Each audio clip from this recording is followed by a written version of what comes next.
এবার তো গরু ছাগলও এসে বাড়িতে এসে বলে যাবে, কী গো যেসব শাক পাতা মানুষে ফেলে দেয় সেগুলো তুমি খেলে আমরা কি খাবো।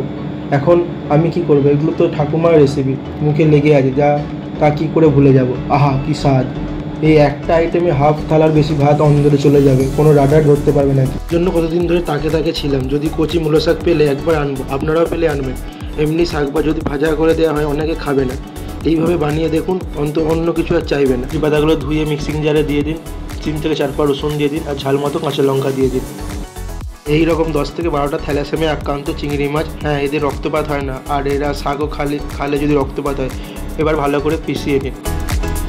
এবার আমার ঠাকুমার নাম করে 2 চামচ সর্ষের তেল ভালো করে গরম করে নিয়ে 2 থেকে 3টে শুকনো লঙ্কা দিয়ে দিন, হাফ চামচ কালো জিরা, এগুলো হালকা করে একটু ভেজে নিন। একদম সামান্য পেঁয়াজ কুচি একটু লালচে করতে শুরু করলেই দিয়ে দিন পাতা চিংড়ি পেস্ট। তারপর দিয়ে দিন ওই মিক্সিং ধোয়া জলটাও ভালো করে দিয়ে দিন। এই জলেই সেদ্ধ হবে, আর এই জলে শুকিয়ে গেলে ফ্রাই হবে। আবার কেউ কেউ বলবে চিংড়ি মাছ দিলে ঘাস ভাজা খেতেও ভালো লাগে, তাহলে এত যখন বোঝো দাও না কেন ভাই, বাচ্চাদের শাক ডাঁটা বিনা ঝামেলায় খাওয়াতে পারে।